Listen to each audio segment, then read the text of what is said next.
विधानसभा अध्यक्ष राहुल नार्वेकरांचा नागरी सत्कार होणार आहे। फेडरेशन ऑफ कफ परेड तर्फे नागरी सत्कार होणार आहे। मुख्यमंत्री देवेंद्र फडणवीस यांची उपस्थिती असणार आहे।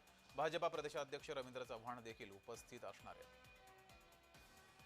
तर हा सत्कार झालेला आहे। विधानसभा अध्यक्ष राहुल नार्वेकर यांचा नागरी सत्कार झालेला आहे। या कार्यक्रमाला देवेंद्र फडणवीस उपस्थित होते।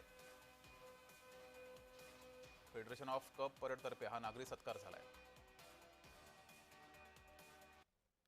The journey to the destination becomes even more beautiful than the destination. You know you're on the right track. And my destination is to see India as the most significant, powerful and successful and prosperous nation in the world. My dream and destination is to see Maharashtra becoming a $1 trillion economy under the able leadership of Honorable Chief Minister Devendra Fadnavis ji.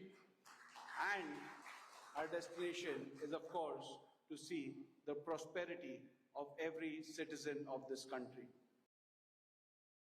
Rahulji was very young, पण त्यांनी young speaker म्हणून जरी विधानसभेचं कामकाज सुरू केलं तरी देखील अतिशय कमी काळामध्ये देशामध्ये त्यांना रिकॉग्निशन मिळालं आणि लोकसभेच्या स्पीकरनी देखील स्पीकर साहेबांनी देखील राहुलजींच्या कामाचं कॉग्निझन्स घेऊन त्या ठिकाणी सांगितलं की he is one of the best speakers in all the assemblies.